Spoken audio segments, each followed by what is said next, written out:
আজকে বিয়ের দুদিনে জানতে পারলাম আমার স্বামী অন্য নারীর প্রতি আসক্ত। সেটা অন্য কেউ না, বরং আমার শাশুড়ি নিজে আমাকে বললেন। বিয়েটা আম্মু আব্বুর পছন্দেই করেছি। ছেলে নাকি আমাকে দেখে অনেক পছন্দও করেছিল। সবাই বলে মা বাবার পছন্দের বিয়েতে নাকি সুখ হয়। দুদিন ধরে নতুন ঘর, নতুন পরিবেশ, নতুন মানুষের মাঝে এসেছি। কিছুই খারাপ লাগেনি, সবাই ভালো। বেশ করে আমার স্বামী, যদিও মাত্র 2 দিনের একজন মানুষকে চেনা যায় না ভালো মতো, তবে যতটুকু বোঝা গেল তাতে আমি বলতে পারি উনি বেশ ভালো মানুষ। বিয়ের কথা যখন চলছিল তখন আব্বু চাচিরা সবাই বলেছিল ছেলে যেহেতু আর্মি অফিসার তাহলে নিশ্চয় রাগ একটু বেশি হবে। আমি যেন মানিয়ে নিয়ে চলি, ভেবেছিলাম এমন কিছুই দেখব এখানে এসে, কিন্তু এখানকার চিত্র তো একদম ভিন্ন।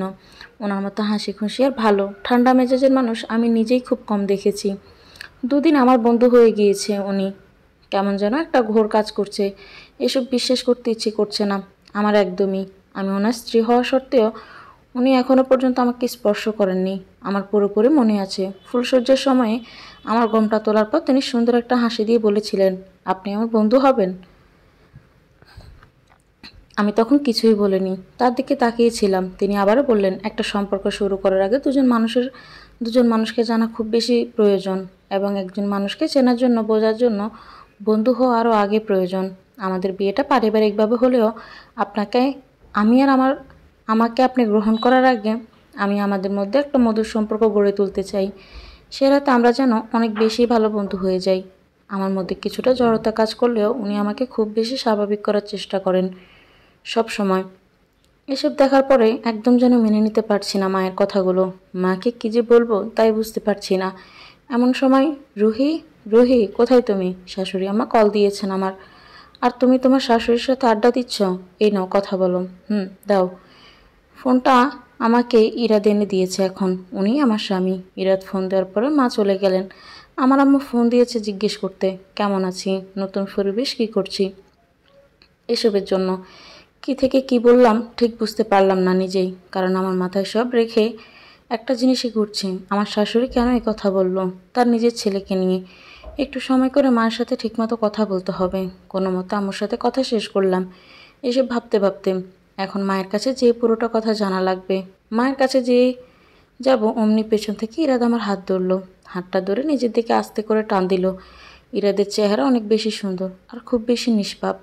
কেমন যেন একটা মায়া লাগে তার দিকে তাকালেই। সে আমার দিকে তাকিয়ে হাসছে দেখে কে বলবে যে এই লোকের অন্য নারীর প্রতি বাজে আসক্তি থাকতে পারে। কেমন যেন একটা অনুভূতি কাজ করছে। আসল কথা হলো তার ছবি যখন প্রথম আমি দেখেছিলাম সেই দিনে তার প্রতি ভালো লাগা শুরু হয়ে গিয়েছিল। বিয়ের দুদিনই আমি তাকে অনেক বেশি ভালোবাসতে শুরু করেছি। তাই তার দিকে তাকিয়ে কেমন যেন একটা মায়া কাজ করছে, তেমনই বুকের ভিতরে একটা ব্যথাও কাজ করছে। যে মানুষকে আমি এত ভালোবেসে ফেললাম সে কি ভুল মানুষ নয় তো? গোড় ভাঙলো ইরাদের কথাতে। কোথায় যাচ্ছ রোহি? তোমার জন্য একটা সারপ্রাইজ আছে। মায়ের সাথে একটু কথা বলতে যাচ্ছি। এটা বলার সাথে সাথে ইরাদের মুখটা একদম শুকিয়ে গেল। আমি সেদিকে খেয়াল না করে তাকে আবারও বললাম, আমি একটু কথা বলে তারপর আসছি। রুহি দাঁড়াও। জি বলুন। তোমাকে একটা কথা বলা হয়নি। বিয়ের 2 দিন হয়ে গেল, তাই ভাবছি আজ বলে দেই। আমরা কিন্তু কাল সকাল আমাদের নতুন বাসায় চলে যাব। নতুন বাসা বলতে? আমি ঠিক বুঝলাম না। মানে হচ্ছে এই পরিবারের তো সবাই জয়েন্ট ফ্যামিলি, আমরা সবার সাথে থাকবো না, আমরা আলাদা থাকবো।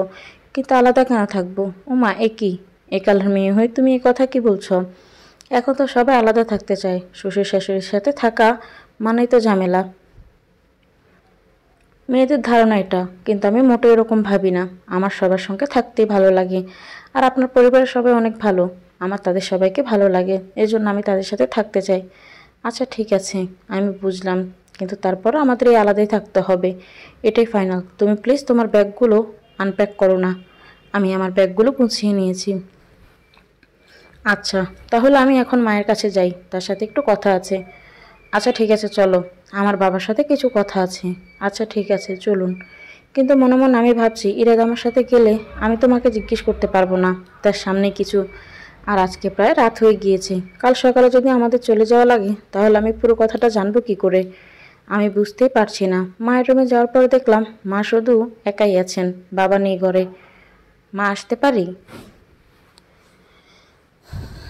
রুহি ভিতরে আসো। মা বাবা কোথায়? উনি একটু বাইরে গিয়েছেন। আমি দুদিন একটা জিনিস বেশ লক্ষ্য করেছি, ইরাদ মার সাথে তেমন একটা কথা বলেন না, আর মাও তার সাথে তেমন একটা কথা বলেন না। মা দেখতে বেশ সুন্দরী একজন মহিলা, আর খুব সুন্দর করে মানুষের সঙ্গে কথা বলেন। ইরাদরা 3 ভাই বোন। ইরাদি তার পরিবারের বড় ছেলে, বড় বোন ডক্টর ইনা এবং ছোটটা 7-এ পড়ে তুলি। বড় ছেলে হিসেবে ইরাদকে তার পরিবারের সবাই অনেক ভালোবাসে, কিন্তু ইরাদ কেন যেন মায়ের কাছ থেকে একটু বেশি দূরে দূরে থাকে, এবং ইরাদ এটাও চায় না যে আমি মায়ের সঙ্গে খুব একটা মেলামেশা করি। আমি দেখেছি যতবারই মায়ের সঙ্গে খুব মেলামেশা করি ততবারই কোনো না কোনো অজুহাতে ইরাদ আমায় দূরে নিয়ে যায়, অথবা মায়ের সাথে কথা বলতে দেয় না। তাদের দুজনের মধ্যে কি কোনো সমস্যা, নাকি ইরাদ সত্যিটা আমায় জানতে দিবে না? মূলত এটা লুকানোর জন্য ইরাদ এমন করে।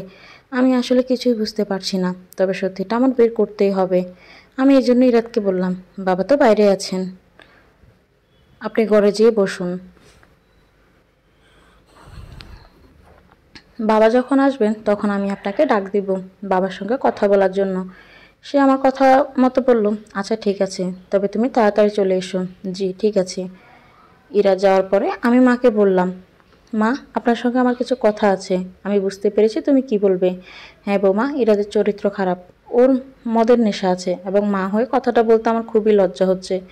কিন্তু এক একদিন এক এক নারীর কাছে যায়। ওর স্বভাবের জন্য আমরা অনেক অপমানিত হয়েছিলাম, তাই ওর বাবা চাননি বিয়ের আগে তোমাদের কাছে এই কথাটা জানান। কিন্তু এখন আমি ভাবলাম তুমি একজন নারী, তোমার অধিকার আছে তোমার স্বামীর চরিত্র কীরকম সেটা জানার। আমি তোমায় এটা জানিয়ে দিলাম। তবে এরা অন্য দিক দিয়ে খারাপ না, সব দিক দিয়ে ঠিক আছে, সবার সাথে ভালোভাবে মিলেমিশে করে। এখন সে তোমায় ভালোবাসে, হয়তোবা তার চরিত্রটা ঠিক হয়ে যাবে, এবং পরিবারের অন্যান্য কারোর সাথে এ ব্যাপারে কথা বলে কিছুই হবে না। কারণ সবাই এটা জানে, জেনেও সবাই না জানার মতো ভান করে, সবাই ব্যাপারটা লুকিয়ে রাখতে চায়। আর ইরাদের কাজকর্মে তুমি আস্তে আস্তে বুঝতে পারবে। আমাদের বাড়ি থেকে ঠিক 2 বাড়ি পরে একটা মেয়ে থাকে, মায়া নামের। সে মেয়েটার সঙ্গে ইরাদের দীর্ঘদিনের সম্পর্ক। হয়তো ইরাদের একটা বাচ্চাও আছে, যদিও ইরাদ কখনো স্বীকৃতি দেয়নি, এবং মায়াও স্বীকৃতি চায়নি। কারণটা আমরা জানি না। জিজ্ঞেসও করেছিলাম মায়াকে বিয়ে করবে কিনা, সে না বলে দিয়েছিল। তবে আমার মনে হয় বাচ্চাটা ইরাদের। তুমি ভাবতে পারো এত বড় সত্যি তোমার কাছ থেকে কেন লুকানো হয়েছে। তবে আমি একটা কথাই বলবো, পুরুষ মানুষ একটু এমন হয়। আর তাছাড়া এত বড় ঘরে তোমার বিয়ে হতো না, যদিও তুমি দেখতে অনেক সুন্দরী, কিন্তু তারপরও আমাদের ইরাদের মতো বর এবং এই ধরনের উচ্চবংশীয় ধনাঢ্য পরিবার খুব কম আছে। আর এই জন্য আমি তোমাকে ভাগ্যবতী মনে করি। তাই আমি কিছু জানাইনি। আচ্ছা বৌমা, তুমি এখন আসতে পারো। আর এই ব্যাপারটা তেমন কোনো সমস্যা কি করবে না আমি আশা করি। তুমি এদিকে তেমন গুরুত্ব দিও না। পুরুষ মানুষ ঘরে ফিরে তো বউর কাছেই আসবে। মায়ের রুম থেকে মনে হচ্ছে বের হতে পারছি না, পা চলছে না। খুব কষ্ট করে বের হয়ে রান্না করে আসলাম। চোখ দিয়ে অজরে পানি ঝরছে। শুধু মনে হচ্ছে এ কিসের মধ্যে চলে আসলাম আমি। আমি তো জীবনে বেশি কিছু চাইনি। আমি শুধু চেয়েছিলাম ছোট একটা সংসার হবে, ভালো একটা স্বামী হবে, যে আমাকে অনেক বেশি ভালোবাসবে। আমার চাওয়াতে এর থেকে বেশি কিছু ছিল না। তাহলে কি এরা চরিত্রহীন একজন লোক? আমি এর সঙ্গে সারাটা জীবন কি করে কাটাবো? এসব ভাবতে ভাবতে পেছন থেকে কে যেন এসে জড়িয়ে ধরলো। মনে হচ্ছে আমার নিঃশ্বাস বন্ধ হয়ে আসছে। ইরাজ যখন সর্বপ্রথম আমাকে দেখতে আসলো আমাদের বিয়ের জন্য, আমার অনেক বেশি ভয় লাগছিল। এর আগে কোনোদিন কোনো ছেলেপক্ষ আমায় দেখতে আসেনি।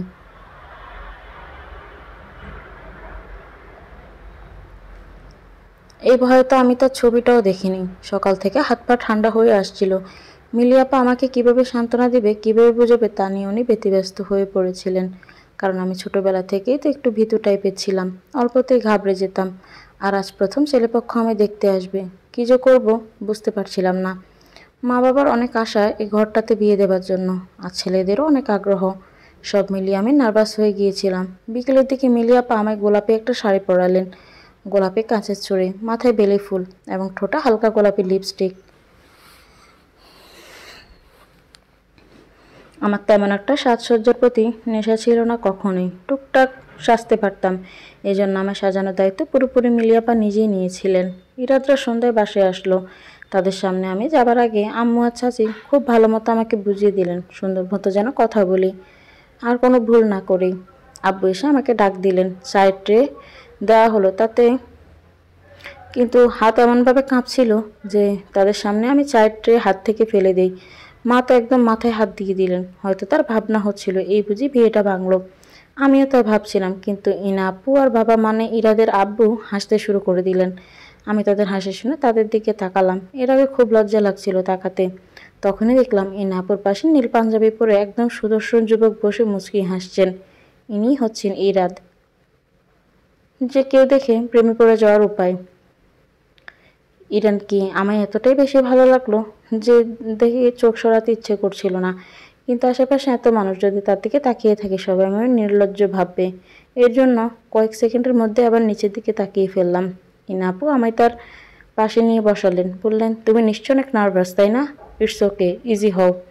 ইরাদের মা বাবা আমায় কিছু প্রশ্ন করলেন, আমি তাদের উত্তর দিলাম। তারা বললেন, আমাদের মেয়ে পছন্দ হয়েছে, এখন আপনারা আমাদের ছেলের কাছে কিছু জানতে চাইলে জিজ্ঞাসা করতে পারেন, আমরা সবাই রাজি। আম্মু আমার ভিতরে নিয়ে গেলে মেয়ে জিজ্ঞেস করলো, আমার ছেলে পছন্দ হয়েছে কিনা। আমি বললাম হ্যাঁ। বললাম ব্যাস, বাসায় সবাই মিষ্টি খাওয়া দাওয়া শুরু করলো। সবাই অনেক বেশি খুশি। সেই দিনের বিয়ের ডেট ফিক্সড হয়ে গেল যে 3 মাস পরে আমাদের বিয়ে হবে, এবং ঠিক 15 দিন পরে আমাদের এঙ্গেজমেন্ট হলো। এঙ্গেজমেন্ট থেকে নিয়ে বের হওয়া পর্যন্ত সব কিছুর মধ্যে মা এবং ইনা আপু তারা বারবার এসেছেন বাসায়, সব কিছু করেছেন। কিন্তু এর মাঝে শুধু এঙ্গেজমেন্টের দিনই ইরাদের সাথে দেখা হয়েছে। তার নাকি খুব কাজ ছিল, কি নাকি গোছানো ছিল, এজন্য সে সময় করে উঠতে পারছিলেন না, এবং বিয়ের আগেই তার এগুলো করা ছিল। সবশেষে বিয়ের 5 দিন আগে ইরাদ আমায় ফোন দিলেন। মোবাইল স্ক্রিনে ইরাদের নামটা দেখে কেমন যেন কলেজে দুকবুক করতে শুরু করলো। ফোনটা রিসিভ করে সালাম দিলাম। ইরাদ সালামের জবাব নিয়ে সরি বললেন তার ব্যস্ততার জন্য। জিজ্ঞেস করলেন সব কিছু আমার পছন্দ মতো হচ্ছে কিনা, কোনো কিছুর কমতি আছে কিনা। আমি হ্যাঁ না উত্তর দিলাম। কেমন যেন লাগছিল, কিন্তু খুব বেশি ফ্রেন্ডলি বিহেভ করলেন উনি। খুব ভালো লেগেছিল যে মানুষটা যেরকম সুন্দর, তার মনটাও ঠিক তেমনই সুন্দর। দেখতে দেখতে বিয়ে পড়ানো হলো। বিয়ে হলো, নতুন ঘর, নতুন পরিবেশ, নতুন সংসারে আসলাম। আমাদের বাসার রাতটা ছিল আমাদের বন্ধু হওয়ার রাত। এক রাতেই ইরাদ আমার খুব কাছে আর বিশ্বস্ত একজন বন্ধু হয়ে গেল।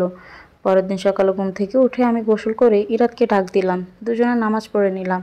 তারপর ইরাদ আবার ঘুমিয়ে পড়লো আর আমি ব্যস্ত হয়ে গেলাম শাড়ি পরতে। কিন্তু বিপত্তি তখন ঘটলো, যখন পুরো 1 ঘন্টা লাগে শাড়ি পরার পর দেখলাম আমি উল্টো শাড়ি পরেছি। দেখি আমি আয়নায় দাঁড়িয়ে আমায় দেখছি, আর ইরাদ পেছন থেকে দাঁড়িয়ে দাঁড়িয়ে হাসছে। আমি জিজ্ঞেস করলাম, হাসছো কেন? ইরাদ বলল, তুমি ঠিকমতো শাড়ি পরতে পেরেছ? আমি বললাম হ্যাঁ, দেখো না কত সুন্দর করে শাড়িটা পরেছি। ইরাদ তখন আরও হাসতে শুরু করলো এবং বলল, আগে কখনো নিজ হাতে শাড়ি পরনি তাই না? আমি বললাম, সবসময় মিলিয়ে আপাই আমায় রেডি করে দিত কোনো প্রোগ্রামে গেলে। আজকে তো শাড়ি পরা লাগবে, তাই নিজে প্রথমে চেষ্টা করলাম। এর আগে কখনো নিজ হাতে শাড়ি পরিনি।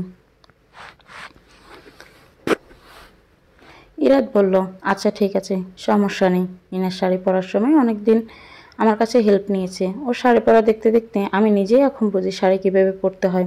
তুমি আমার কাছে আসো, আমি তোমায় পরিয়ে দিচ্ছি। যদিও আমার খুব লজ্জা লাগছিল যখন ও আমায় আস্তে আস্তে শাড়িটা পরিয়ে দিচ্ছিল। একদম শ্বাস প্রশ্বাস ঘন হয়ে আসছিল। ওর হাতের স্পর্শ যখন লাগছিল, কেমন যেন অনুভূতি হচ্ছিল লজ্জায়, যেন আমি তার দিকে তাকাতেই পারছিলাম না।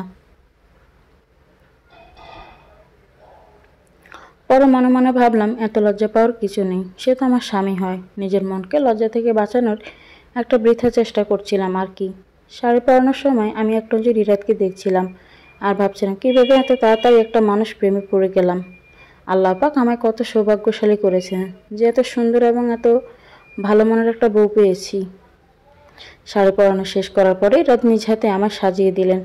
যদিও বিয়ের 3 মাসে আমি সাজ শেখার জন্য পার্লার একটা কোর্স করে নিয়েছিলাম, কিন্তু দেখলাম আমি কোর্স করলেই ইরাদ একজন পুরুষ মানুষ হয়েও অনেক সুন্দর কালার কন্ট্রাস্ট করতে পারেন এবং খুব সুন্দর মেকআপ আইডিয়া আছে। তারপর যে কি সুন্দর বিয়ের 2টা দিন কাটলো তা আসলে কাউকে বলে বোঝানো যাবে না। কিন্তু যখনই কয়েক ঘন্টার আগের কথাগুলো মনে করি নিঃশ্বাস বন্ধ হয়ে আসছে। পেছনে ফিরে দেখলাম মিলি আপু আমায় জড়িয়ে ধরে আছে। মা বাবা আর আম্মু আব্বু সবাই নাকি ড্রয়িং রুমে বসে আছে। কাল যেহেতু আমি নতুন বাসায় চলে যাব, তাই এই জন্য বাসা থেকে বিদায় দেওয়ার জন্য আম্মু আব্বু এসেছেন, এবং মা বাবা নাকি যেন কথা আছে তাদের সাথে আমার কোনো খুশিতেই আসলেও খুশি লাগছে না। ইরাদের বাচ্চা আছে, বাইরের সম্পর্ক আছে, এই ধরনের সত্যি নিজের স্বামীর চরিত্র নিয়ে শোনার পরে নিশ্চয়ই কোনো নারীর আর কিছুই ভালো লাগবে না। তাই আমি ভাবলাম বাসা থেকে আজকে আব্বু আম্মু মিলি আপা সবাই যাওয়ার পরে ইরাদের সাথে আমি এই ব্যাপারে আলাপ করব। সব সত্যি কথা ইরাদকে আমায় জিজ্ঞেস করতে হবেই। যথারীতি রাতে খাওয়া দাওয়া হলো, সবার গল্প গুজব হলো, এরপরে সবাই চলে গেলেন প্রায় রাত 11টার দিকে। আমি আমাদের রুমে গেলাম, গিয়ে দেখলাম ইরাত তার অফিসের কিছু কাজ করছেন। আমাদের ব্যাগ গোছানো শেষ। হ্যাঁ, তোমার সঙ্গে আমার কিছু কথা আছে। বলো, তোমার কি বিয়ের আগে কোনো সম্পর্ক ছিল বা আছে? আর মায়াকে তোমায় এগুলো কে বলেছে? আমি সত্যিটা জানতে চাই ইরাত, আমাকে প্লিজ বলো, তুমি কি অন্য কাউকে ভালোবাসো? আর মায়া মেয়েটাকে দেখো রুহি, অনেক রাত হয়ে গিয়েছে, আমি এ ব্যাপারে কোনো কথা বলতে চাচ্ছি না। আর হ্যাঁ, মায়ের প্রসঙ্গে আমি তোমার সঙ্গে কোনো কথাই বলতে চাই না। আশা করি তুমি বুঝতে পারবে। আর এই ব্যাপারটা নিয়ে কোনো প্রশ্ন আমায় করবে না, অন্তত পক্ষে এখন। যখন সময় হবে আমি নিজেই তোমায় সব বলবো। এখন প্লিজ নিজেও ঘুমিয়ে পড়ো, আর আমায় একটু কাজ করতে দাও। ইরাদের আজকের ব্যবহার আর প্রতিদিনের ব্যবহারের মধ্যে আকাশ জমিনের পার্থক্য। এতটা রাগ আর বিরক্ত নিয়ে সে কখনো আমার সাথে কথা বলেনি। আমি আর কোনো কথা না বাড়িয়ে শুয়ে পড়লাম। ঘুম নেই চোখে। প্রায় আধা ঘন্টা পরে বুঝলাম তার ফোন বাজছে। সে বাইরে গেল ঘর থেকে ফোনটা নিয়ে। তার যে চিন্তা মাখা মুখ ছিল তা মুহূর্তেই চলে গেল। চোখ মুখে হাসি দেখতে পেলাম। খুব কষ্ট হলো এবং মায়ের বলা কথাগুলো বারবার মনে পড়তে লাগলো। সে কথাগুলো বিশ্বাস করতে মোটে ইচ্ছে করেনি আমার, এখনও করছে না। কিন্তু ওনার এরকম আচরণ দেখে আর কিছু বলার নেই। নিজের মনকে সান্ত্বনা দেওয়ার মতো কোনো কারণই সে দেয়নি আমাকে। ঘড়ির কাঁটার সময় বেড়েই চলেছে। 2টা বাজলো, 3টা বাজলো, এরকম করতে করতে ফজরের আজান শুরু হয়ে গেল। ইরাদের ঘরে আসার কোনো নাম নেই।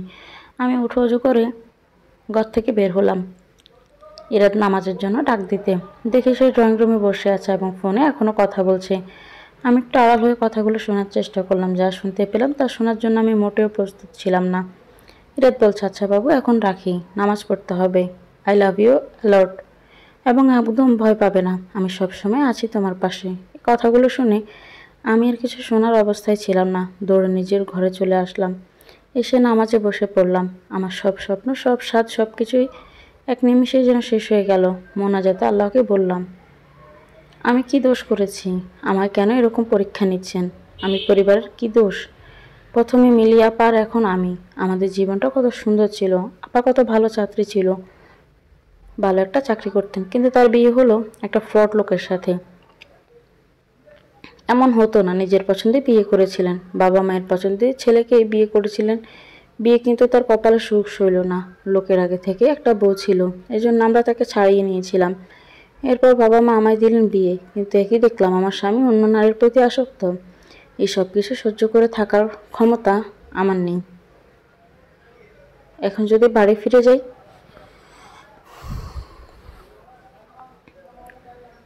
সবার বাবা মা কি কথা শোনাবে যে 2 মেয়ের বিয়ে হলো আর একজনও সংসার করতে পারলো না। দোষটা কাজ ছিল সেটা দেখবে না। সমাজ সবসময় দোষ দেয় মেয়েদের।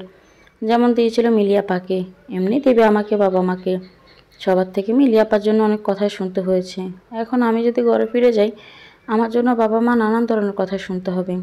আমার জন্য তারা অসুস্থ হয়ে পড়বে। কিন্তু এরকম লোকের সংসার কিভাবে করব? সে একজন ভণ্ডলোক, সে একজন প্রতারক। ভদ্রতার বেশি কিভাবে প্রতারণা করতে হয় তা মনে হয় তার থেকে ভালো আর কেউ জানে না। আজ খুব কষ্ট হচ্ছে আর নিজের প্রতি ঘৃণা হচ্ছে যে এরকম একজনকে কেন আমি ভালোবেসেছি, কেন তার সঙ্গে আমার বিয়ে হলো। আল্লাহ, আপনি আমার পথ দেখান। আপনি নাকি যা করেন ভালোর জন্য করেন, এখানে ভালো কি হচ্ছে? আপনি আমাকে পথ দেখান, আপনি আমার সাহায্য করুন। নামাজ শেষ করতে দেখলাম ইরাত ঘরে প্রবেশ করলো। ঘরে প্রবেশ করে মিষ্টি একটা হাসি দিয়ে বলছে, কি আমার বউটা উঠে গেছে? আমি বললাম হ্যাঁ। সে বলল, ঘুম কেমন হয়েছে? তার দিকে না তাকিয়ে উত্তর দিলাম, ভালো। তার সঙ্গে কথা বলতে ইচ্ছে হচ্ছে না একদমই। সে যেন ভুলে গিয়েছে রাতে তার সঙ্গে আমার ঝগড়া হয়েছিল। বাথরুমে ঢুকতে ঢুকতে ইরাত বলল, তাড়াতাড়ি তৈরি হয়ে নাও, আমরা কিন্তু নাস্তা করে আমাদের বাসার জন্য রওনা হয়ে যাব। আমি আর কিছু বললাম না। ব্যাগগুলো চেক করলাম সব ঠিকভাবে নিয়েছি কিনা। দেখলাম সব ঠিকঠাকভাবেই গোছানো হয়েছে।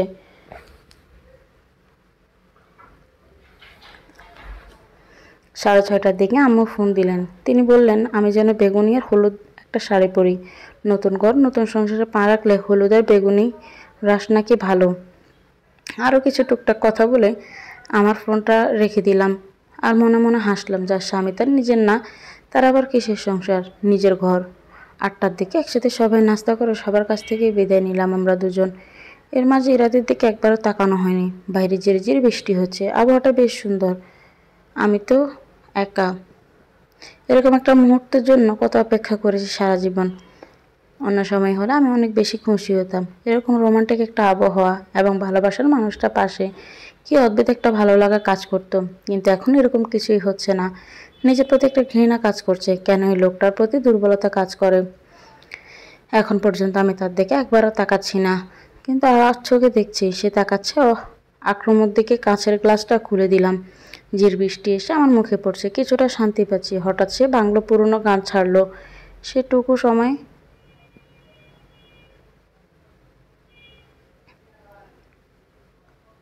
রুহি, এই গানটা পুরো আমার মনের কথা বলছে। যতটুকু সময় তুমি পাশে থাকো মনে হয় আমার দুনিয়াটা জান্নাত, আর তুমি না থাকলে কিছুই ভালো লাগে না। তোমায় যখন প্রথম দেখেছিলাম না, সেদিন আমি তোমার প্রেমে পড়ে গিয়েছিলাম। অনেক বেশি ভালোবাসি তোমাকে।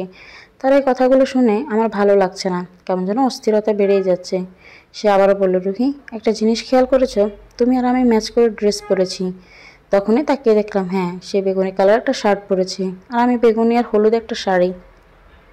রাস্তার মাঝে একটা ফুলের দোকানের সামনে ইরাত গাড়ি থামাতে বলল, তুমি বসো, আমি আসছি 2 মিনিট। আমি মাথা ঝাঁকিয়ে সম্মতি দিলাম। কিছুক্ষণ পরে সে ফিরে এলো, হাতে কতগুলো বেলি ফুল নিয়ে। আমাকে বলল, তুমি এগুলো তোমার মাথায় পরো, তোমাকে বেলি ফুল পরলে অনেক সুন্দর দেখা যায়। ফুলগুলো পরলাম। সে আমার দিকে এমনভাবে তাকিয়েছে যেমন নতুন দেখছে, অথবা আমার প্রতি খুব ভালোবাসা। তার এই চাহনি দেখে মনে মনে বলছি, এত নাটক কীভাবে করো তুমি? এত নাটক আসো কীভাবে ইরাত? একটু পর পর ইরাত আমার দিকে তাকিয়ে দেখছে। আমি বুঝিও না বোঝার ভান ধরে একবার বাড়ির দিকে তাকাই, না হয় গান পাল্টাই। এভাবে প্রায় আধা ঘন্টা কেটে গেল। রুহি, তোমার জন্য একটা সারপ্রাইজ আছে। জিজ্ঞেস করবো না কি সারপ্রাইজ? যা দেবে তা এত সকালে দিয়ে দিয়েছো, মনে মনে বললাম। কি সারপ্রাইজ? একটু পরে দেখতে পাবে। তাহলে বলারই বা কী দরকার ছিল? কিছু বললে? না, কিছু না। রেড মিটমিট হাসছে। কিছুক্ষণ পর আমরা ঢাকা ক্যান্টনমেন্টে পৌঁছে গেলাম। একটা সুন্দর বাড়ির সামনে গাড়ি থামলো। ওয়াচম্যান এসে ইরাতকে সালাম দিল। বুঝলাম হয়তো এখানেই আমরা থাকবো। বাড়ির নেম প্লেটটা তাকিয়ে যা দেখলাম তা দেখার জন্য আমি মোটেও প্রস্তুত ছিলাম না। বাড়িটার নাম রুহি ম্যানশন। মানেটা আমি ঠিক বুঝতে পারলাম না।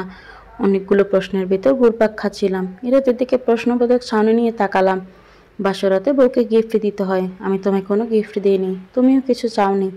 সেদিন তোমাকে গিফট এই জন্যই দিইনি, কারণ বাড়িটা আমি প্যাকেট করে তো তোমার হাতে দিতে পারবো না। তাই এভাবে তাকিয়ে আছেন কেন? ম্যাডাম, এটা আপনার বাড়ি। এই যে নিন কাগজপত্র এবং আপনার গেটের চাবি। আমি? বাড়ি কেন? তুমি বাড়ি না, বাড়িটা তোমার। এখন আমার বউটা যদি আমাকে পারমিশন দেয়, তাহলে কি আমরা ভিতরে যেতে পারি? তার হাত থেকে কাগজ আর চাবি নিয়ে বললাম, জি, ভিতরে চলুন। রহিম, ব্যাগগুলো ভিতরে নিয়ে রাখ। আচ্ছা স্যার, নিতেছি। রুহি, 1 মিনিট দাঁড়াও। তুমি এভাবে ভিতরে যেতে পারবে না। চোখটা বন্ধ করো। কেন? আহা, করো তো আগে। চোখ বন্ধ করো। আমি চোখ বন্ধ করতেই এরা তো আমায় কোলে তুলে নিল। কি করছো? ছাড়ো। ছাড়বো কেন? ছাড়ার জন্য তো বিয়ে করিনি। আমি চাই না আমার বউটা কষ্ট করে হেঁটে হেঁটে ভিতরে যাবে, তাই কোলে নিয়েছি। আর আমার বউ নিজের বাড়িতে প্রথম যাবে, এজন্য তাকে হেঁটে যেতে দিব না। সে নিজের বাড়ি এসেছে, তাই সে রানীর মতোই ভিতরে যাবে। আমি হেঁটে যেতে পারবো। ছাড়ো। হ্যাঁ পারবে, তবুও আমি দিব না। ম্যাম, আপনাকে ভালো রাখার দায়িত্ব আমার, আর আমার দায়িত্ব আমি যথেষ্ট অক্ষরে অক্ষরে পালন করার চেষ্টা করি। তাই কোনো কথা হবে না। রাগে গা জ্বলে যাচ্ছে তার নাটক দেখে। আর ভালো লাগছে না, বিরক্ত লাগছে। বাড়ির ভিতরে এক এক করে ও আমায় নিয়ে প্রবেশ করছে, আর আমি যেন আমার ডায়েরির পাতায় লেখা প্রতিটা স্বপ্নকে সত্যি হতে দেখছি। অর্থাৎ বাড়িটা এমনভাবে সাজানো হয়েছে যেমনটা আমি আমার স্বপ্নে দেখতাম, যেমনটা আমি সবসময় ভাবতাম। বাড়িটা একদম আমার মনের মতো হয়েছে। নিজের অজান্তেই বলে উঠলাম, তুমি কিভাবে জানলে আমার পছন্দ? আমি ঠিক বুঝতে পারছি না। সব ক্রেডিট মিলি আপার। মিলি আপা আমাকে সাহায্য করেছে আপনার ডায়েরি দিয়ে। এখন সব বাদ দিয়ে বলুন, আপনার কি পছন্দ হয়েছে, নাকি ডেকোরেশনে কোনো চেঞ্জ করাবো? না না, সব অনেক সুন্দর হয়েছে, ভালো লেগেছে আমার, ধন্যবাদ। এখন নামবে? কোত্থেকে? তোমার কোলের থেকে নামাও। ও হ্যাঁ রুহি, তোমার তো কোনো ওজনই লাগলো না আমার কাছে। আজ থেকে খাওয়া দাওয়া বাড়িয়ে দিতে হবে তোমার। আমার ওজন কি কম মনে হয়? হ্যাঁ, অনেক কম। এর সাথে কথা বাড়ানোর ইচ্ছে আমার হচ্ছে না, তাই চুপ করে রইলাম। যত সব ঢং। আচ্ছা, আমার রান্না করতে হবে, রান্নার জিনিসপাতি আনা লাগবে, আনিয়ে দিন। জি ম্যাডাম, আপনার সব জিনিসপত্র হয়তো 1 বা 2 ঘন্টার ভিতরে চলে আসবে। আমি আগে কল করে দিচ্ছি, কিন্তু আজকে লাঞ্চ আর ডিনার বাইরে থেকে করব। কোনো কাজ করার দরকার নেই তোমার। এমনিতেই পুরো একটা সপ্তাহ জুড়ে অনেক ধকল গেছে তোমার উপর দিয়ে। আজকে শুধু রেস্ট করবে। জোহরের আজান দিচ্ছে, আমি তাহলে নামাজটা পড়ে নিই। তুমিও পড়ে আসো। হ্যাঁ, আমিও যাচ্ছি। আমি ফ্রেশ হয়ে নামাজ পড়লাম, তারপর ঘরগুলো আবার ঘুরে ঘুরে দেখলাম। খুব ভালো লাগছে, একটা শান্তি অনুভব হচ্ছে। মনে হচ্ছে আমার স্বামী শুধুই আমার। এতটা কেয়ার, এতটা ভালোবাসা সব কি বানোয়াট নাকি তাই বুঝতে পারছি না। ইরাত চলে আসলো নামাজ পড়ে। হঠাৎ করে খুব মাথা ব্যথা আর ঘুম আসতে শুরু করলো। বুঝলাম না এমনটা কেন হচ্ছে, কিন্তু মনে হচ্ছে যেন তাকাতেই পারবো না। ইরাত তো আমাকে দেখে বুঝতে পারলো আমার বোধহয় ঘুম পাচ্ছে। সে আমাকে বলল, রুহি তুমি একটু ঘুমাও, খাবার তো এখনও আসেনি, তুমি একটু রেস্ট করো, ভালো লাগবে। আমি মাথা ঝাঁকিয়ে হ্যাঁ বললাম। সোজা বিছানায় গিয়ে ঘুম ঘুম দেখলাম। ইরাদও বেডরুমে বসলো, হাতে পেপার নিয়ে এসেছিল, বোধহয় পেপার পড়বে। আমার তো চোখে এক রাজ্যের ঘুম ধরেছে, এজন্য গভীর ঘুমে কয়েক সেকেন্ডের মধ্যে চলে গেলাম। ঘুম ভাঙলো সন্ধ্যা 6:45-এ। হাতে মোবাইলটা নিয়ে দেখলাম, দেখে একদম চুপ থেকে এক নিমিষে ঘুম উড়ে গেল। এপাশ ফিরে দেখি রাধা আমার দিকে তাকিয়ে আছে। সন্ধ্যা হয়ে গিয়েছে, আমাকে ডাকুনি কেন? পুতুলের মতো বউটা আমার। ঘুম হলে অনেক বেশি সুন্দর লাগে, তাহলে উঠাবো কেন? আচ্ছা আমি ফ্রেশ হয়ে আসি। এসে নামাজ পড়ি। দেখলাম ইরাদা নামাজ পড়তে বাইরে গিয়েছে। আমি হেঁটে হেঁটে ব্যালকনিতে গেলাম। আশেপাশে বিল্ডিংয়ে ভরপুর, কিন্তু পশ্চিমে একটা খোলা মাঠ আছে, আর আমাদের ব্যালকনিতে ভর্তি বেলি, রজনীগন্ধা, সন্ধ্যামালতী আর গোলাপ গাছ। ফুলগুলো সব আমার অনেক বেশি পছন্দের। এরা ছোট থেকে বড় প্রত্যেকটা জিনিসই আমার পছন্দ মতো করে সাজিয়েছে। মানুষের মনে একটা আর বাহিরে একটা হয় শুনেছি, কিন্তু কিছু কিছু মানুষ তো দেখলাম, কিন্তু ইরাদের মতো এরকম আগে দেখিনি। এসব ভাবতে ভাবতে গাছগুলোতে পানি দিলাম। শুধু গাছগুলোকে খাবার দিবেন ম্যাডাম, নিজে খাবেন না? পেছনে ফিরে দেখলাম ইরাদ এসে পড়েছেন। জি একটু পরে খাচ্ছি। পরে মানে কি? একদমই না। সে সকালে খেয়েছো, আবার বলতেছো পরে খাবা? এখন চলো, আমি খাবার ওভেনে দিয়ে এসেছি। টেবিলে গিয়ে দেখলাম খাবার একটাও আনপ্যাক করা হয়নি। ইরাদের দিকে তাকালাম। তুমি খাওনি? না, আমি আসলে একা একা খেতে পারি না, আর তুমিও ঘুমোচ্ছিলে এই জন্য আর খাইনি। আমাকে ডাক দিলেই পারতে। আচ্ছা থাক, হয়েছে এখন, ওগুলো বাদ দাও, আসো খেয়ে নি। খুব ক্ষুধা লেগেছে আমার। বসো, খাবার সময়। ইরাদ টুকটাক কথা বলল। আমি হ্যাঁ নাতে জবাব দিলাম। তারপর খাওয়া শেষে আমি বললাম, তুমি রেস্ট নাও, আমি একটু কিচেন থেকে টুকটাক কাজ সেরে আসি। ও বোধহয় রুমে চলে গেল। আমি টুকটাক কাজ শেষ করে রুমে যাব। তখন দেখি ইরাদ সোফার ঘরে বসে টম অ্যান্ড জেরি দেখছে আর হাসছে। আমি দূর থেকে দাঁড়িয়ে ওকে দেখছি। নিজের অজান্তেই ভালো লাগছে ওর দিকে তাকিয়ে থাকতে। এমন সময় ওর ফোন বাজছে আমাদের বেডরুমে। আমি গিয়ে দেখলাম স্ক্রিনে নাম লেখা মায়া। মনটা আবার খারাপ হয়ে গেল। আবার কিচেন রুমে চলে গেলাম। প্রায় 10 মিনিট পর ইরাদ আমায় বলল, আমি একটু বের হচ্ছি, নিজের খেয়াল রেখো। ঠিক আছে। চাবিটা বেডরুমে আছে। আমি দরজা লক করে গেলাম।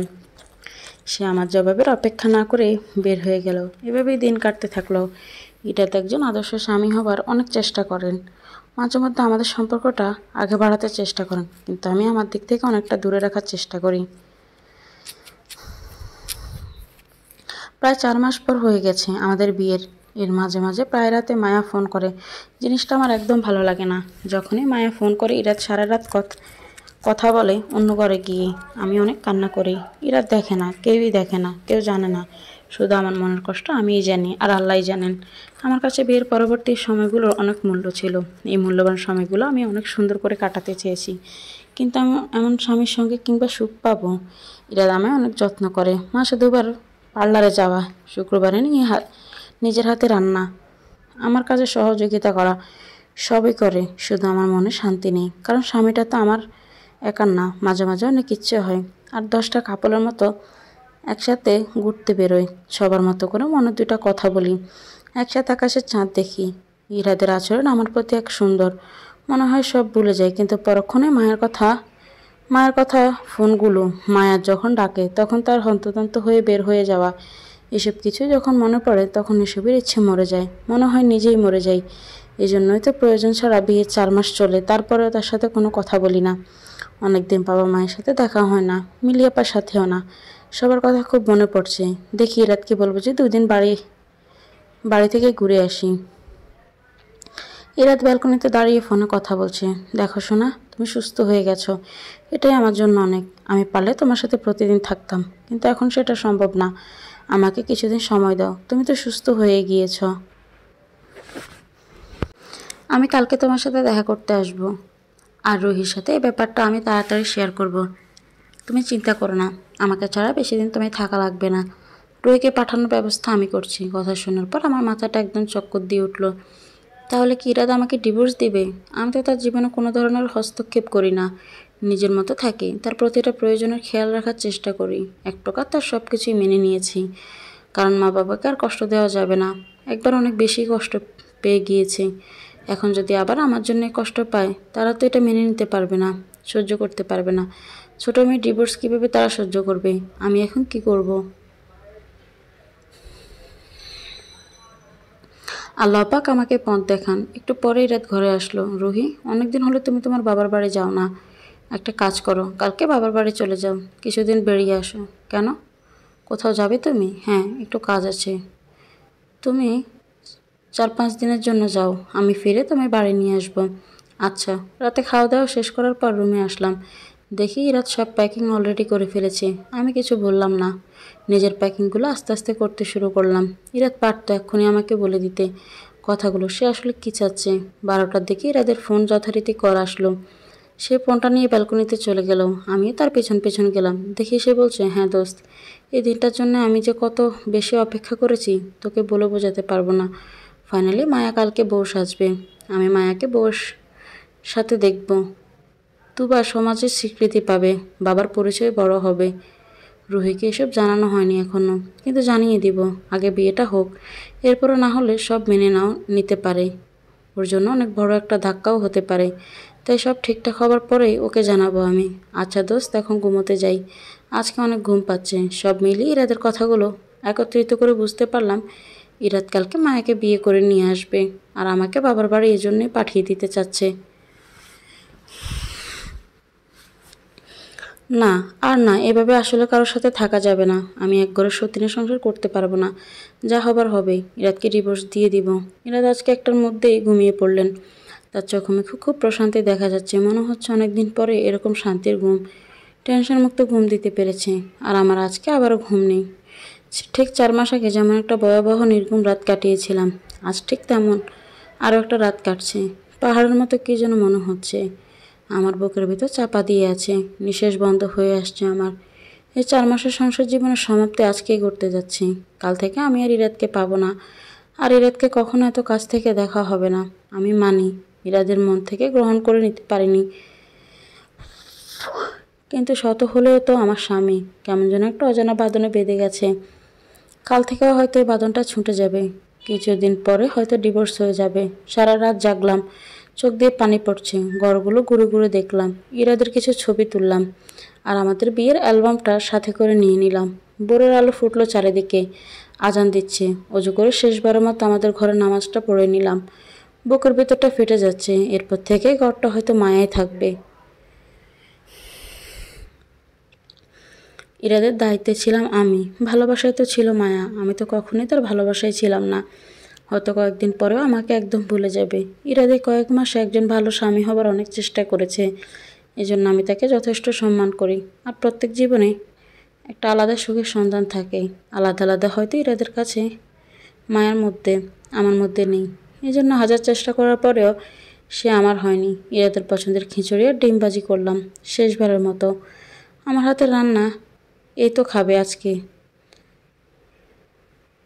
তাই তার পছন্দের খাবার তৈরি করলাম। দেখি 7টা বাজে, ইরাদ ঘুম থেকে উঠে গিয়েছে। আরে রুহি, তুমি কষ্ট করে নাস্তা কেন বানালে? আমি তো ভেবেছিলাম যে কিছু কিনে খেয়ে নিব। তুমি তাড়াতাড়ি তৈরি হয় নাও। মনে মনে বললাম, এত তাড়া আমাকে বিদায় করার জন্য? যাক, তুমি যেভাবে সুখী, আমিও সেভাবেই সুখী। ইরাদ প্রায় 1 সপ্তাহ আগে আমায় একটা লাল শাড়ি এনে দিয়েছিল। আজকে সে লাল বেনারসিটাই পরলাম। শেষবারের মতো বউ সাজে সেজে নেই। মনে মনে হাসলাম, আজ নিজের ঘর থেকে শেষবারের মতো চলে যাচ্ছি। আমার স্বামী আমায় বিদায় দিতে যাচ্ছে, অথচ সেই সত্যিটা আমায় বলছে না। কেন ইরাদ, সত্যিটা বলছো না? আমার চোখ দিয়ে তাকিয়ে কি সত্যি বলার সাহস তোমার নেই, নাকি নিজের কাছে নিজে ছোট হয়ে যাবে এই জন্য কথাগুলো বলছো না? আচ্ছা, রুহি, আজকে আমি তোমাকে নিজ হাতে খাইয়ে দেই? আমি খেতে পারবো, আমি খাইয়ে দেই না প্লিজ। আচ্ছা ঠিক আছে। জানো রুহি, তোমার হাতে জাদু আছে। তোমার হাতের রান্না ছাড়া এখন মনে হয় আমি কিছুই খেতে পারি না। একটা স্বাভাবিক হাসি দিলাম, কারণ কিছু বলার নেই। খাওয়া দাওয়া শেষ, বের হয়ে যাব অমনি ইরাদ বলল, দাঁড়াও, তুমি হেঁটে হেঁটে কেন বের হবে আমি থাকতে? আমি তোমায় কোলে করে নিয়ে গাড়ি পর্যন্ত যাব।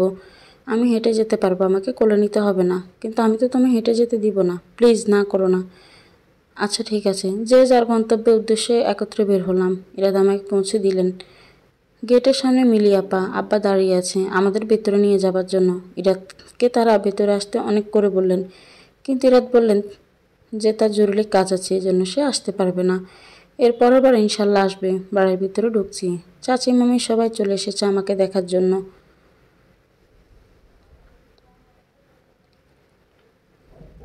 কেমন আছি এসব কিছু জানার জন্য। সবাইকে হাসি মুখে বললাম ভালো আছি।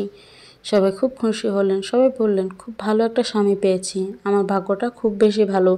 আমি যেন জামাইটা সামলে রাখি, ভালো থাকি।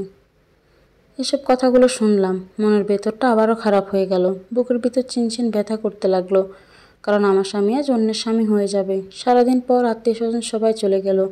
আমি রাতের বেলা ফ্রেশ হয়ে ঘরে বসে আছি। এমন সময় মিলি আপা পিছন থেকে এসে আমার গালে চুমু দিয়ে বললেন, এই যে আমার ছোট বোনটা, কেমন আছিস তুই? সত্যি করে বলতো। আমি আসলে আর কিছু বলতে না পেরে কান্না করে দিলাম যে মিলি আপা, ইরা তো আমায় ভালোবাসে না, ইরা অন্য কাউকে ভালোবাসে, সে আমাকে ডিভোর্স দিয়ে দিবে। এই কথাটা শুনে মিলি আপা দাঁড়ানো থেকে মাটিতে বসে পড়লেন। তুই এটা কি বলছিস? আমি এটা বিশ্বাস করতে পারছি না। ইরা তো এই ধরনের ছেলে না, ও তো অনেক ভালো ছেলে। না রে আপা, তুমি বিশ্বাস করো, এটাই সত্যি। আমি এটা আরও 4 মাস আগেই জানতে পেরেছি, বিয়ের ঠিক 2 দিন পর। কিন্তু আমি চাইনি যে কেউ এই সম্পর্কে জানুক। বাবা মা একবার কষ্ট পেয়েছি, আর সব সহ্য করতে পারবে না। আমার কান্না দেখে মিলি আপা জিজ্ঞেস করলেন, পুরো কাহিনী আমিও বলে ফেলতে বাধ্য হলাম, কারণ আপা থেকে কখনো কোনো কিছু লুকোয়নি, আর এখন লুকিয়ে কী বা লাভ। কয়দিন পরে তো সব জানতেই হবে, তাই আপাকে আজকে বলে দিলাম। আমার কথাগুলো শুনে আপার চোখ দিয়ে অনবরত পানি পড়ছে। এত কিছু কিভাবে সহ্য করেছে আমার ছোট বোন? তুই আর কান্না করিস না প্লিজ রুহি, আমার মনে হয় কোথাও একটা ভুল হচ্ছে। এরা এরকম কিছু করতে পারে না, কারণ এরা তোকে অনেক বেশি ভালোবাসে। ও নিজে আমাকে অনেকবার বলেছে যে ও তোকে অনেক বেশিই ভালোবাসে রে।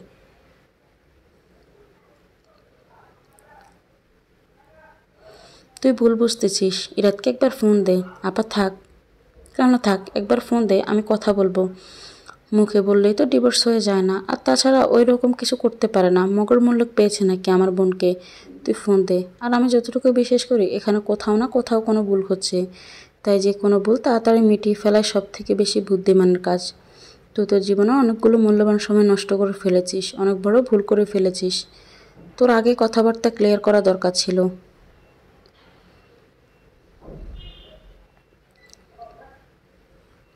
তাই এখন আর দেরি করিস না প্লিজ বোন, আমার একটা ফোন কর।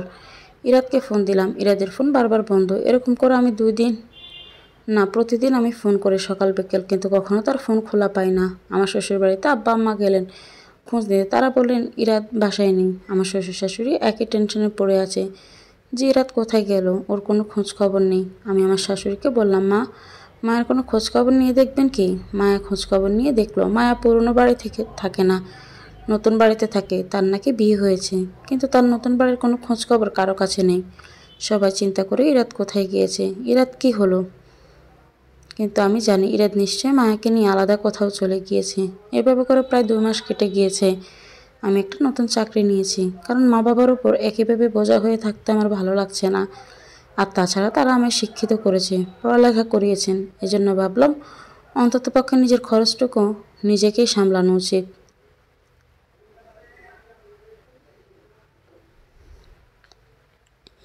আজকে অফিসে যাবি না? না, আজকে অফিসে যাব না। কেন? ছুটি নিয়েছি, শরীরটা খারাপ লাগছে। আচ্ছা ঠিক আছে, তাহলে তুই রেস্ট নে, আমি অফিসে যাই। আর মা বাবা আজকে একটু ফুফির বাসায় যাবে, সাবরিনকে ছেলেদের পক্ষ দেখতে আসবে।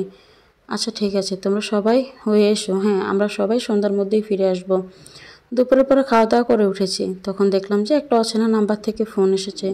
ফোনটা 3বার বাজার পরে আমি রিসিভ করলাম, কারণ অচেনা নাম্বার সাধারণত আমি রিসিভ করি না। ফোনটা রিসিভ করার পরে দেখলাম যে একটা মেয়ে কণ্ঠ আমাকে সালাম দিল। হ্যালো, আসসালামু আলাইকুম, রুহি বলছেন? জি, আমি রুহি। আপনি কে? আমি মায়া। আপনার সাথে আমার কিছু কথা আছে। কলেজের ভিতরে একদম ধক করে উঠল। মায়া আমাকে কেন ফোন দিল হঠাৎ করে? অনেক ইচ্ছে করছে ঈদের ব্যাপারে জানতে। তা আমিও ফোনটা রাখলাম না, বললাম জি বলুন, কি বলবেন? মায়া বলল যে আপনি আসুন, আপনার সাথে দেখা করে কিছু কথা বলতে হবে। আচ্ছা থাক, আপনি আসুন, আসার পর এসব কথা হবে। কোথায় আসবো? আপনি স্কয়ার হসপিটাল চলে আসেন, আমি রুম নাম্বার মেসেজ করে দিচ্ছি। আর হসপিটালে তাড়াতাড়ি আসুন প্লিজ। আমি তাড়াতাড়ি করে হসপিটালে চলে গেলাম। হসপিটালে যেয়ে দেখি খুব সুন্দরী একটা মেয়ে, তার কোলে বাচ্চা একটা রুমের বাইরে দাঁড়িয়ে আছে। আমার কাছে এসে জিজ্ঞেস করলো, আপনি রুহি না? আমি বললাম যে হ্যাঁ আমি রুহি। আমি মায়া। জি বলুন, আপনি আমাকে হসপিটালে কেন ডেকেছেন? এটা অ্যাক্সিডেন্ট করেছে পুরো 2 মাস আগে। আমার তো শুনে সাথে সাথে কলেজের পানি শুকিয়ে গেল, খুব বেশি খারাপ লাগতে থাকলো। অ্যাক্সিডেন্ট করেছে মানে? হ্যাঁ 2 মাস আগে অ্যাক্সিডেন্ট করেছে, যেদিন আমার বিয়ে ছিল। তাহলে ইরাদ আপনার বিয়ে হয়নি? আমার বিয়ে ইরাদের সাথে? আমার কেন হবে ইরাদের সাথে? ও তো আমার ভালো বন্ধু। ও আমাকে যদি সাপোর্ট না করতো আজকে আমি একটা সাধারণ সুখী জীবন ফিরে পেতাম না। আমার বাচ্চাটা একটা বাবার নাম পেত না। আমি ঠিক বুঝতে পারছি না। আপনি কি আমাকে সব খুলে বলবেন প্লিজ? হ্যাঁ আমি আপনাকে সব খুলেই বলছি। তার আগে আপনি ইরাদের কাছে চলুন। ইরাদের পুরো 2 মাস কোনো জ্ঞান ছিল না, এজন্য আমি কাউকে কিছু জানাতে পারিনি। আর তাছাড়া আমার মনে হয়নি আপনার শ্বশুরবাড়িতে এই ব্যাপারটা জানানো ঠিক হবে।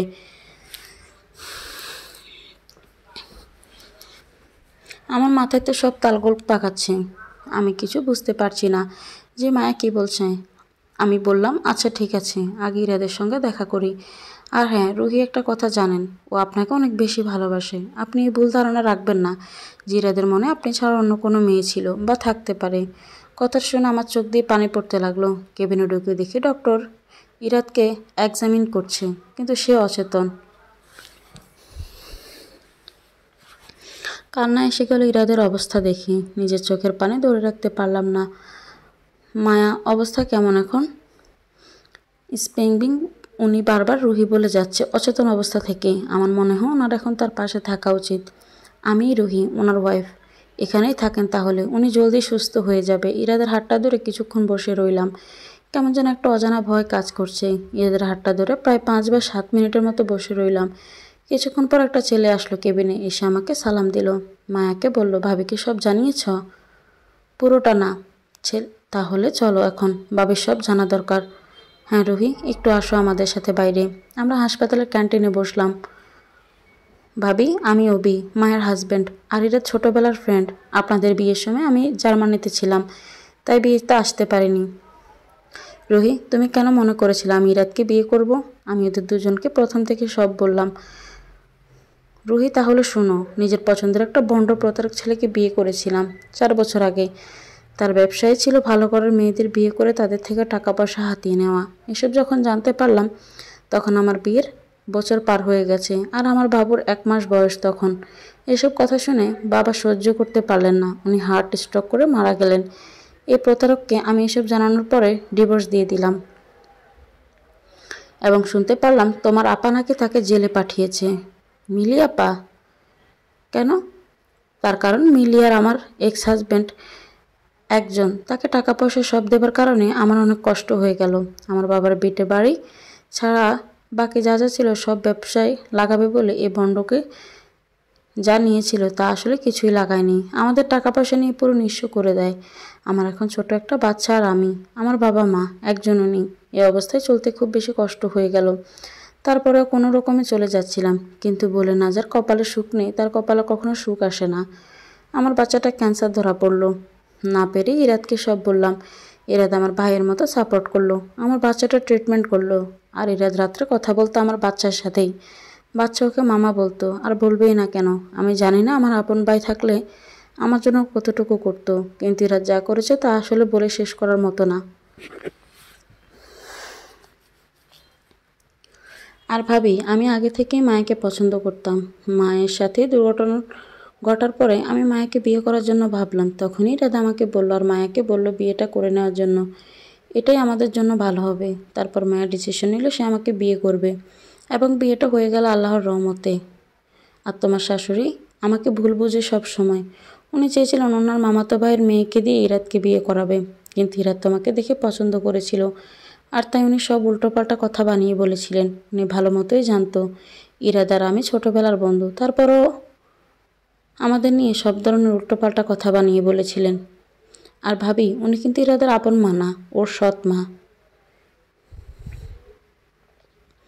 ইরাদের আম্মু মারা গিয়েছিলেন, তারপর ইরাদের আম্মু বেস্ট ফ্রেন্ড অর্থাৎ বর্তমান আন্টি আঙ্কেলকে বিয়ে করে। ইরাদের কাছে জিনিসটা খুব খারাপ লাগতো, সে মেনে নিতে পারেনি ব্যাপারটা, আর আন্টিও কখনো এই জন্য ইরাদকে খুব একটা স্বাভাবিকভাবে মেনে নেয়নি। সবাইকে দেখাতে উনি ইরাদকে খুব ভালোবাসে, কিন্তু আসলে সবটাই বানোয়াট ছিল। আর এই জন্য ইরাদের অসুস্থতার কথা আমি আপনাকে আগে জানালাম, অন্য কাউকে জানাইনি।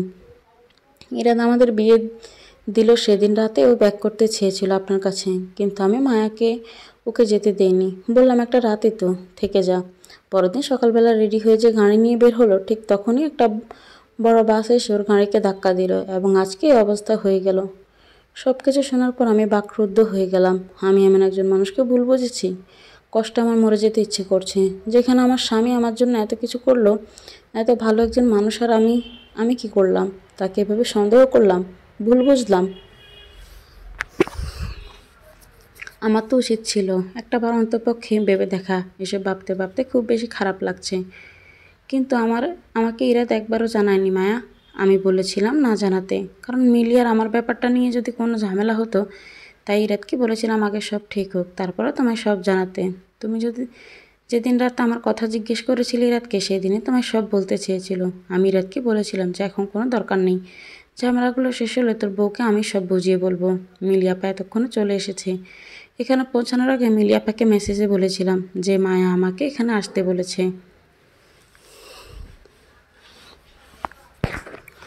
মিলি আপা পেছন থেকে সামনে এসে বলল, মিলি, মায়া তোমার কোনো দোষ নেই, সব ভুলে যাও। আমি ভুলে গিয়েছি। আর রুহি দেখো, বলেছিলাম না কথা ভুল হচ্ছে। আমি কাঁদতে কাঁদতে আপাকে জড়িয়ে ধরলাম। অনেক হয়েছে আমাদের জন্য ইরাদার রুহির অনেক মূল্যবান সময়গুলো নষ্ট হয়েছে। বিয়ের পরে সময়গুলো খুব সুন্দর হয়, সুন্দরভাবে কাটাতে হয়, এগুলো তো আজীবনের স্মৃতি হয়ে রয়ে যায়। কিন্তু আমাদের জন্য ইরাদ রুহির মূল্যবান সময়গুলো নষ্ট হয়ে গেল।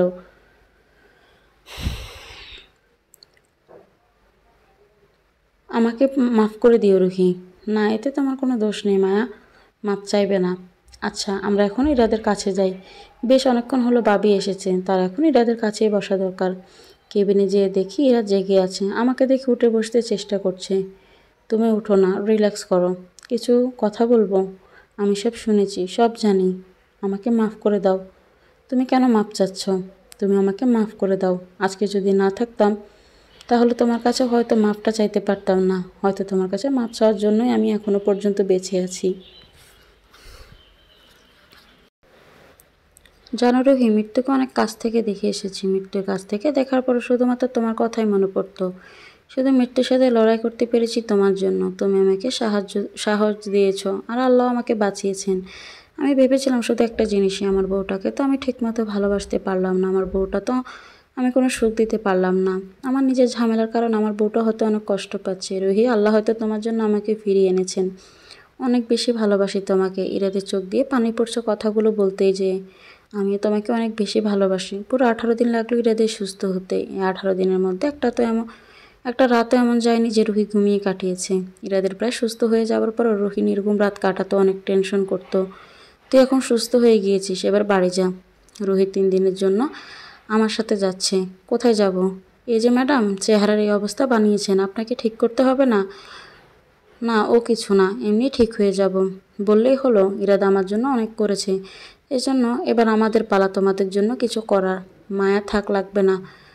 আর লাগবে, চুপচাপ আমার সাথে চলো। 3 দিন পর তোমাকে তোমার জামাই কাছে ফিরিয়ে দিব, কোনো টেনশন নেই। মায়ের কথা এত বেশি লজ্জা লাগলো, আমি তো আশেপাশে একদম তাকাতেই পারছিলাম না।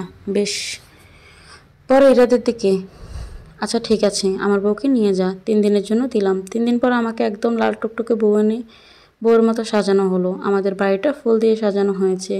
একভাবে বলা যায় আজকে আমাদের বাসর রাত। খুব লজ্জা অনুভব করছি। মনে হচ্ছে অনেক দিনের প্রেম করার পর আজ আমাদের বিয়ে হলো। সারাদিন নাকি অভি, মায়া আর মিলিয়াপা মিলে আমাদের ঘরটা সাজিয়েছে। আমাকে ঘরে এনে বসানো হয়েছে, যদিও এখনও পর্যন্ত ইরাদের দেখা পাইনি। তবে এখন সবাই আমাকে ঘরে দিয়ে দরজা বন্ধ করে চলে গিয়েছে। কি সুন্দর লাগছে আমার ঘরটা, অদ্ভুত রকমের সুন্দর। বেলি আর রজনীগন্ধা দিয়ে আমার ঘরটা পুরো সাজানো হয়েছে, আর আরও কিছু গোলাপ। এত ভালো লাগছে, মনে হচ্ছে একটা ঘরের মধ্যে আছি। এত সুন্দর হবে জীবনটা কখনো ভাবিনি। আল্লাহ আমার সহায় হয়েছেন, আমাকে আসলেই অনেক সৌভাগ্যবতী বানিয়েছেন। আমি অবশ্য ঘোমটা দিয়ে বসে আছি, এটা মায়ের বুদ্ধি যে আমার ঘোমটা দিয়ে বসে থাকতে হবে। ইরাদ নববধূর মতো আমাকে আজকে বরণ করে নেবে। মেয়েটা একদম পাগল, কি যে করব। 10 মিনিট পর ইরাদ আসলো। আমি কি চাঁদমা খানা মুখ দেখতে পারি? ঘোমটার দিকে আড়ালে দেখা যাচ্ছে ইরাদকে। এত সুন্দর লাগছে বলার মতো না। আমি আসলে অনেক ভাগ্যবান, এত সুন্দর মন আর সুন্দর চরিত্রের স্বামী পেয়েছি। আমার বউটা আমাকে কিছু বলবে না? যার দেখতে ইচ্ছে করে সে যেন নিজেই দেখে নেয়। ইরাদ আস্তে করে আমার ঘোমটা খুললো। মাশাআল্লাহ, আমার বউটা অনেক সুন্দর। এই আংটিটা আপনার জন্য, আজীবন পরে থেকো রুহি। মনে হবে আমি সবসময় তোমার পাশে আছি। আমাকে কোনোদিন ছেড়ে যেও না রুহি, আমি তোমাকে অনেক বেশি ভালোবাসি। তুমি না থাকলে আমি বেঁচে হয়তো থাকবো না। অনেক বেশি ভালোবাসি তোমাকে, বাজে কথা বলবে না, আমি সব শুনতে চাই না। আর চলে যাওয়ার হলে তো আগেই যেতাম। আমি নিজেও তোমাকে ছাড়া থাকতে পারি না। আমি তোমাকে অনেক ভালোবাসি। আর আংটি তুমিই পরিয়ে দাও। আমি বিছানায় বসা আর এটা হাঁটু গেড়ে মাটিতে বসে আমায় আংটি পরিয়ে দিল।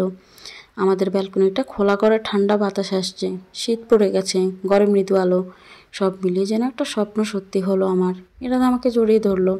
হঠাৎ আমাকে ছেড়ে দিয়ে বলল, সরি রুহি, তুমি টাইম নিতে পারো। যখন তুমি ইজি হবে তখনই না হয়। আমরা পুরো কথার শেষ করতে দিলাম না, তার আগে তার ঠোঁটে আমার ঠোঁটের মাঝে নিয়ে হারিয়ে গেলাম এক নতুন পৃথিবীতে।